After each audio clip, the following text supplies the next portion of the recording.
Hey folks, and thanks for joining me as we continue our journey in modeling by building this Sherman with a full interior. I have a few goodies to make this thing into fury, but today we're going to focus on the interior.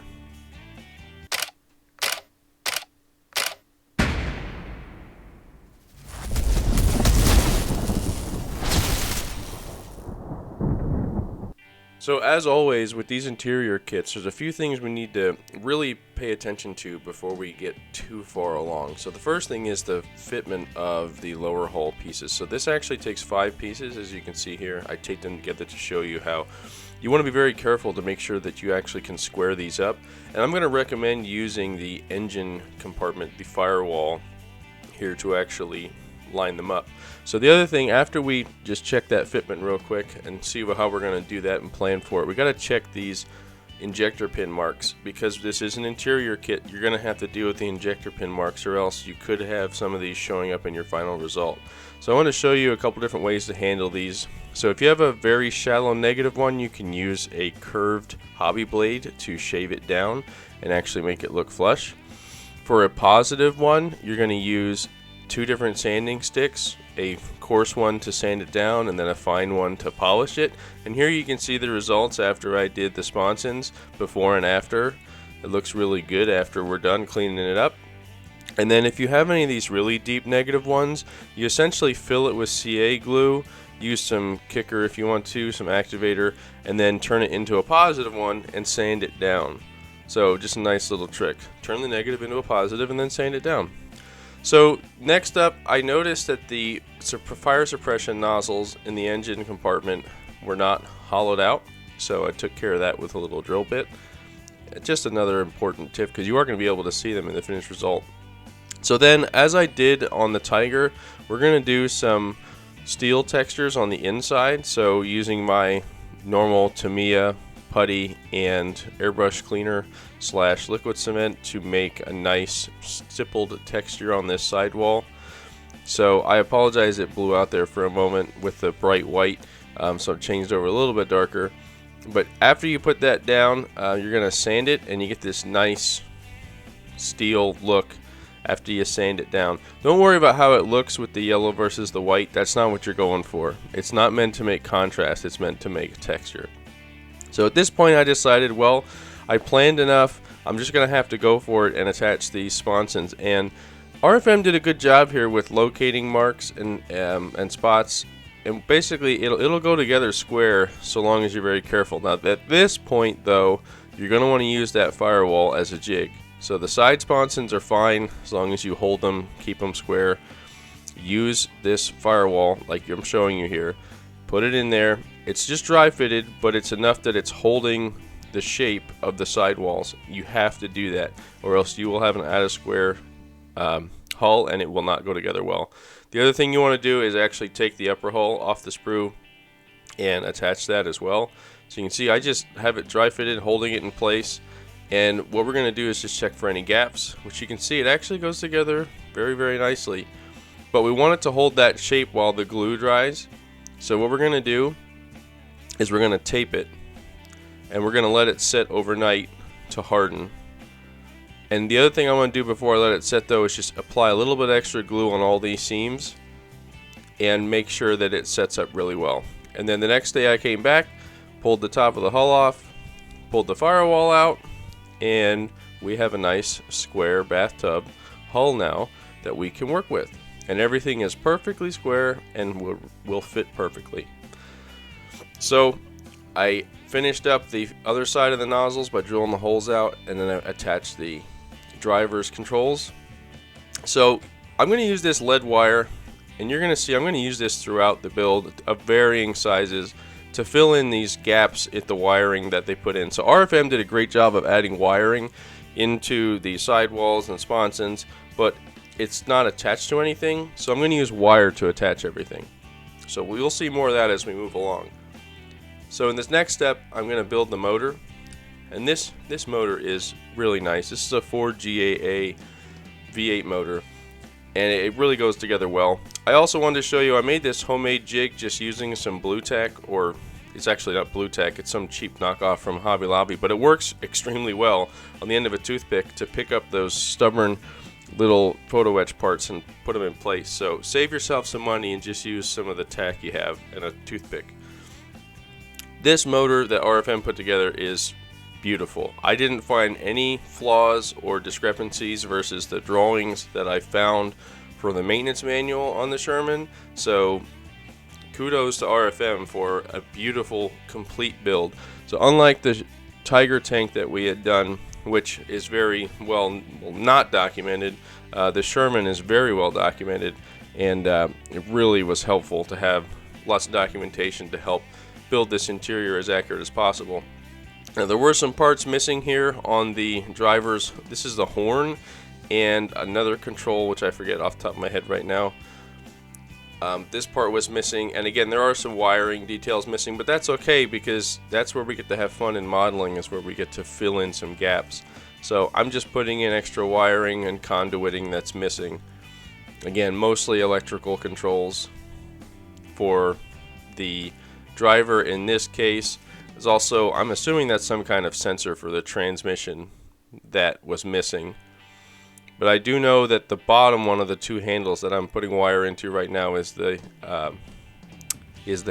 horn, actually. That one that's actually in the photo etch going towards the ground there. That one is the horn for the driver. So again, I'm just wiring in with lead wire. This is all 0.3 millimeter wire that I'm just running down underneath the transmission cover, just to make it give the illusion that it's running down to the floor, which it was. Again, I have the wiring diagrams as well, so I can see where all these wires go, and they all run down to a wireway that runs down along the middle of the tank. So as long as it's underneath that transmission, it'll look like it goes that way. There's one other piece over here. I think this was another sensor that was missing on the right hand side, but all in all, pretty good. One of the things I thought about after the fact was to add cast steel texture to the transmission, but we'll come back to that.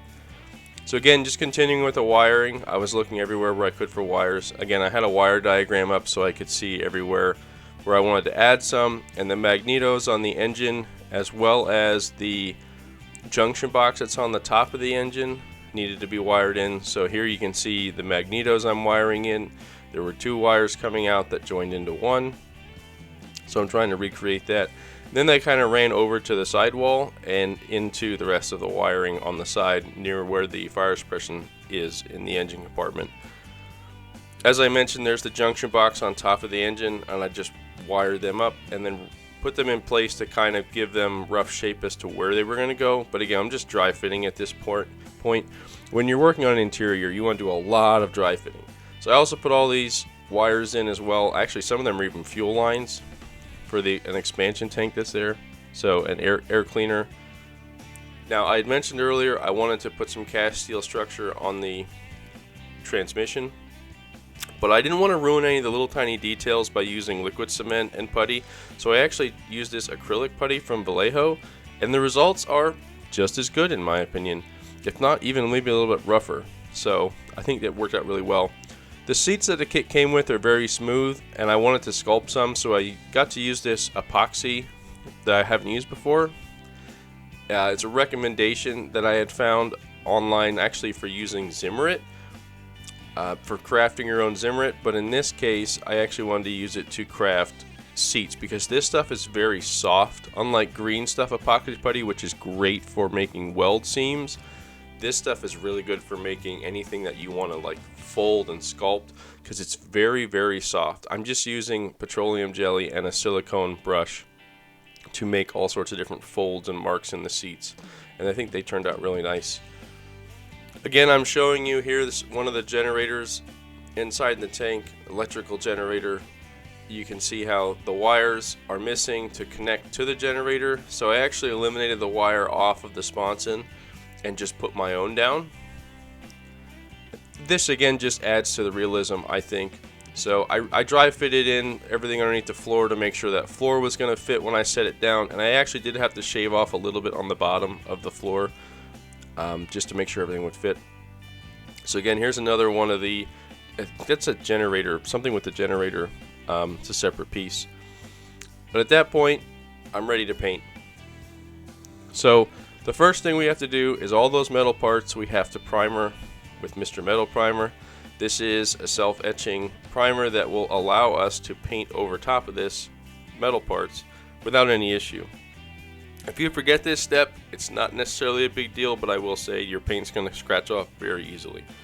So I'm really liking Mr. Hobby's Mr. Surfacer in black in this case because we are on an interior, so we'll speed it up a bit here for you just to show you that I'm applying this primer everywhere. And the important thing about putting this primer down is that we're trying to make a nice even base. We're trying to bring out those textures, as you can see here. It might be tough to see because it's a little dark, but there's some beautiful steel textures on the sidewall that we created with our putty earlier.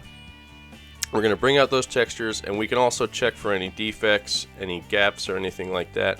And here we can see we're doing the engine as well, primered in black. We're just primering everything in black because the other thing it does is create false shadows down the line if you miss a spot or what have you. And it also helps us with shadowing here, as we'll see in a minute as I start to paint the interior, because it's going to be a white.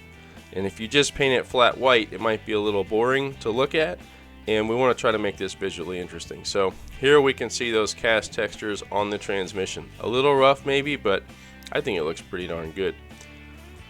Now, rather than trying to play with different grays, I knew I wanted to do a modeled look, so I stuck with Tamiya's acrylics because these flow really well out the paintbrush. So I'm using a 0.2mm nozzle at about 18 psi in my Harder & Steenbeck AL+. So in this case, I started with gray. So I took black and white, I mixed it to a light gray, and I'm just putting down a mottled coat of gray paint over top of our black primer. And what this is going to do is create a little bit of visual interest.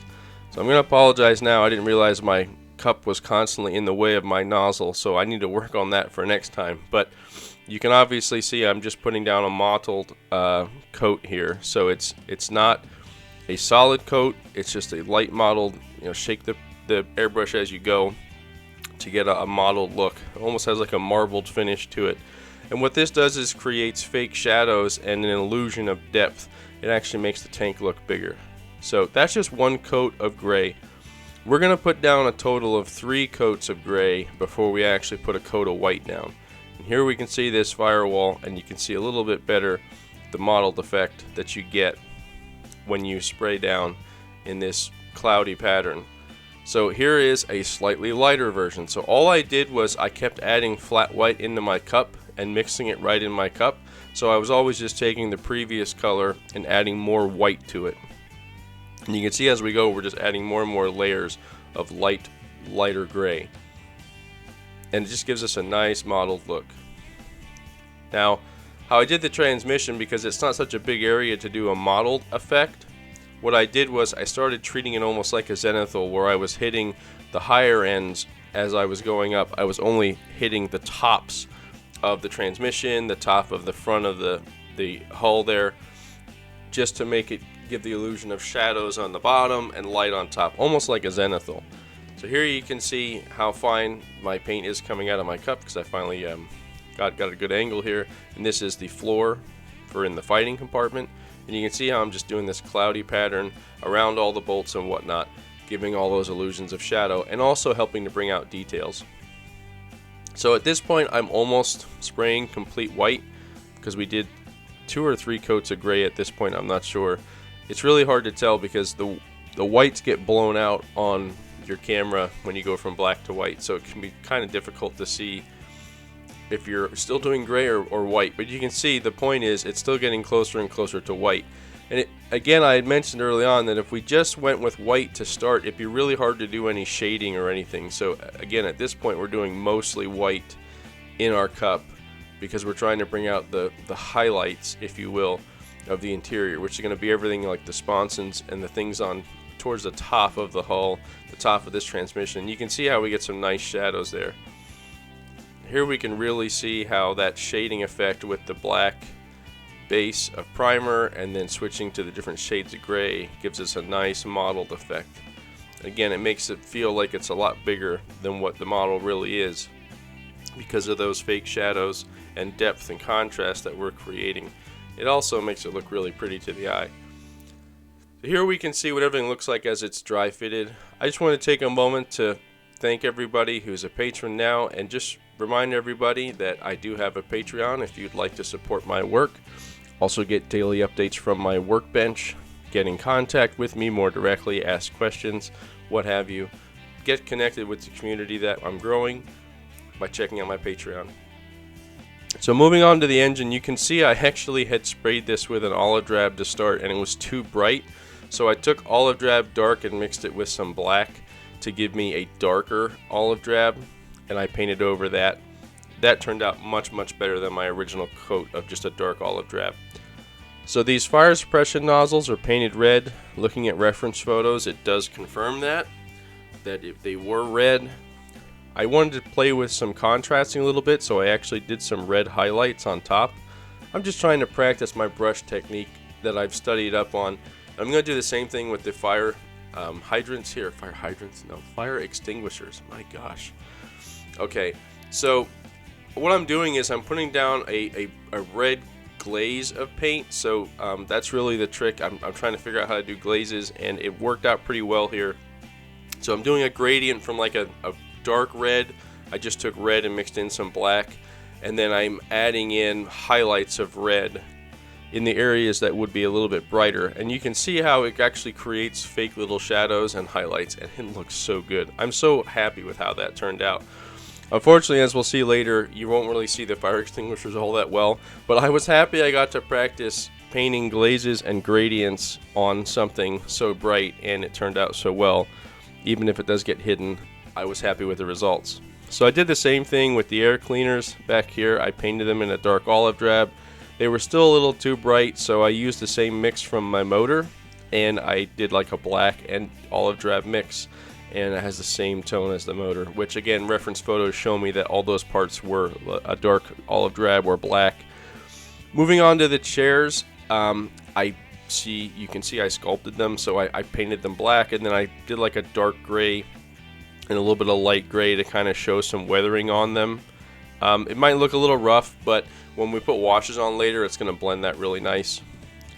So I took this olive drab base, and we're going to use this to paint up all the stuff in the interior, like these ammunition boxes. So these are all 30 caliber boxes that are sitting on the driver's side of the driving compartment, and I'm actually glazing these as well. So I want to practice, like I said, my brush painting. So I did the olive drab to start there. I'm using red on these little knobs, and this is actually the power control for the tank, because those are battery boxes underneath those ammunition boxes there. Painted the wires. I do come back and I add some variation to those 30 cal boxes later, but I don't know if I filmed that. So I just took different shades of olive drab, actually the same shades that I'm going to apply to these jerry cans that are in here, and we're just going to apply different shades of this olive drab to give these things some visual depth. So we're going to do darker around the edges because they're sitting back in this pocket, and then brighter on the fronts. And as this dries and then we wash it later, those gradients are going to blend really nicely. So another thing we need to paint here is the junction box on the motor. So it's the same thing I did on the interior. I painted it gray first, then added some white. The magnetos here are all black. Again, from reference photos, I can see that they were a darker color than the motor itself. So we went with black in this case. I think they looked really good. So now that we have the acrylic painting done, we can move on to some weathering. So I like to start with a dry brush because it's still an acrylic, right? So remember, we want to go to acrylics, and then we want to go to enamels and oils and everything else. We want to do all the acrylics first if we can. And in this case, dry brushing is still an acrylic technique. So I have some ammo dry brush metal color that I'm putting into a thick brush, dabbing it off into a napkin, and then brushing over all the details and highlights, making it look like it's a little weathered. So I just like this look. I think it also brings out the details and edges, and you can see I did the same thing here on the air cleaners.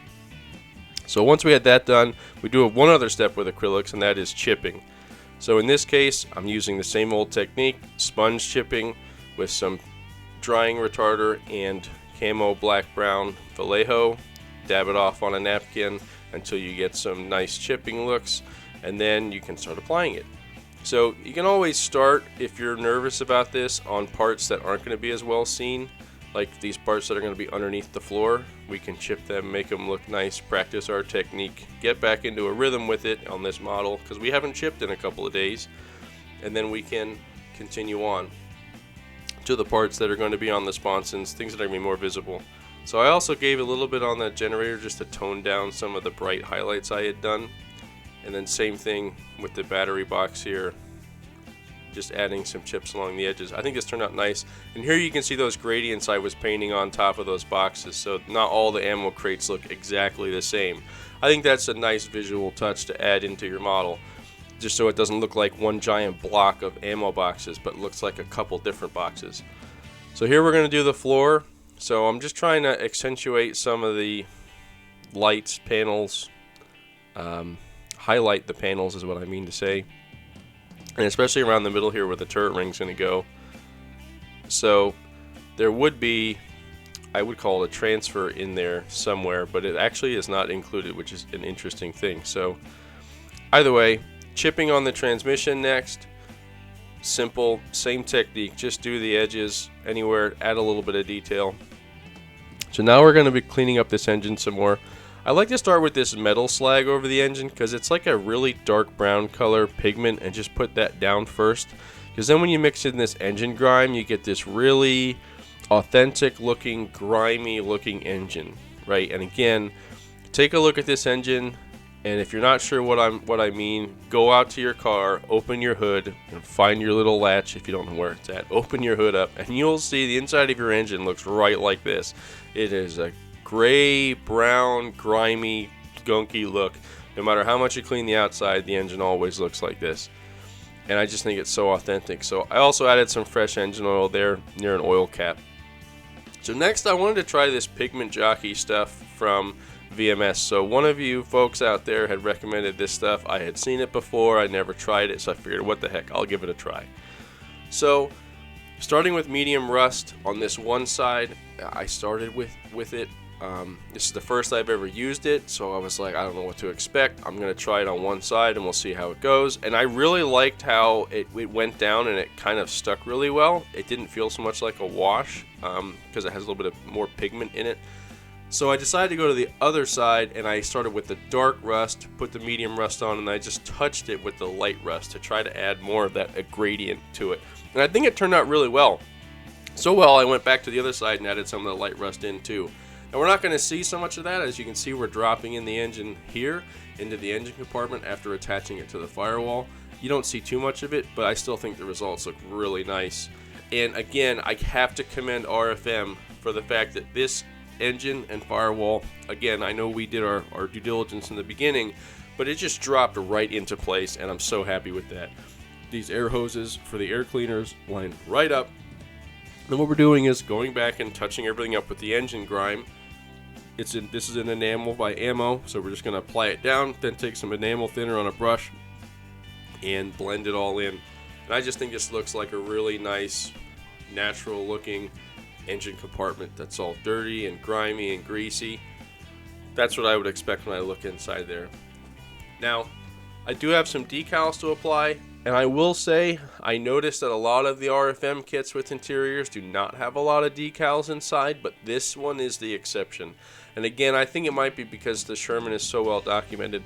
There are so many decals for the inside of this, it's beautiful. So you can see all of the decals going down here on the firewall. I blended them in with a little bit of that interior wash enamel. So here are those fire extinguishers. Take a good look at them because we'll never see them again, but gosh, do they look good. But before we close it up, we're going to add in some more wiring details. So again, this wire specifically, you might only be able to see the end of it. We're going to paint all these wires black. This is all the fire suppression and the conduit running back into the engine compartment that runs down along there. You can see that raceway I was talking about. We aren't going to see those again, but hey, you guys saw them and I know they're there, so everything's right in the world.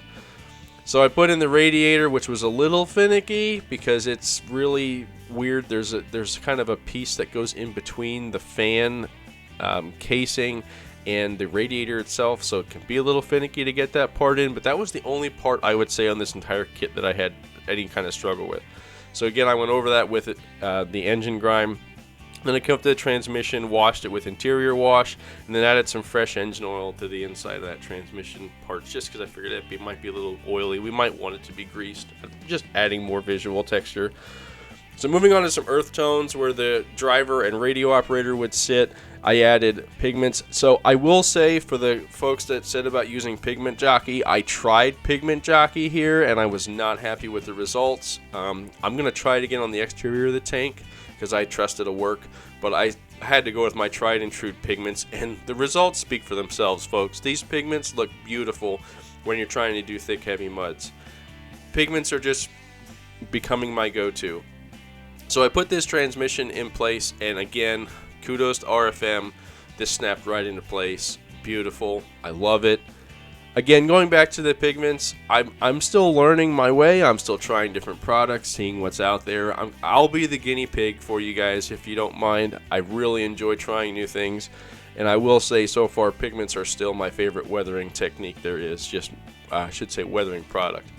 But just look at how well this turned out after we attached the driver's controls to their proper places on that transmission. Just look how great that looks. So I just think there's so many shots right here that just look so good, showing that dirty engine, the grimy look, the firewall. I mean, this just looks so good.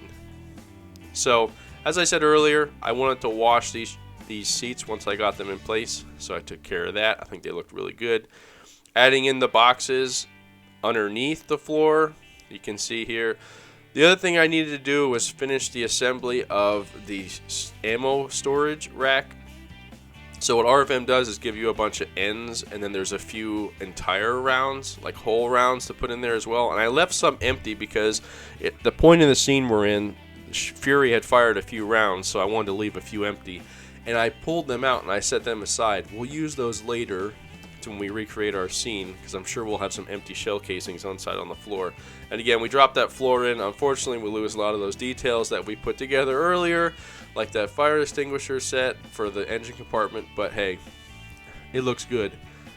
So again, adding some earth tones to this floor here. I didn't want to go overboard and cover up all that mottled paint and chipping that we did earlier, so I just went light on the earth tones here, just putting it in place with some enamel thinner, and I think this looks really good and not too over the top. So at this point, we're in the home stretch, folks, because now we're just adding all of the boxes that we painted off on the side and weathered and everything. We're just putting those down on the sponsons. So you can see we actually did find the 50 caliber ammunition that was in there. Some other boxes, I think one of them was a little oven. And then, again, there's more 30 cal ammo for the radio operator and ball gunner. Some jerry cans. Then we have these parts for the back, which I'm not sure exactly what those parts are off the top of my head. Again, I had the call outs, I just don't have them in front of me to show, but again, you can see what I'm doing is I'm taking all the wires that I added and just putting those in place. Now I know where this is going to go next is to the generator. This part I know is a generator, and again, I'm just adding in the wires that we eliminated earlier. Just wanting to add more of that realistic look with the wires. To me, adding lead wires is one of the easiest tricks, and I think the most fun and most realistic looking.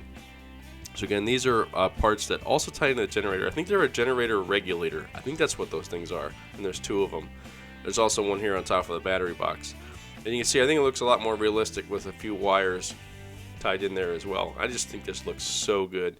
I did do some wires in the back of this as well, but I hope you guys enjoy this reveal. Thank you guys so much for watching. Please don't forget to like, subscribe, and comment if you want to see more. Let me know what you guys think.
Alright folks, I just wanted to take a moment to thank my patrons for their support.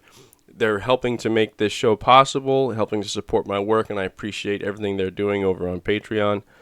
I just was also wanted to take a moment to say thank you all for watching this. Please don't forget to like, subscribe, and leave a comment if you want to see more content like this.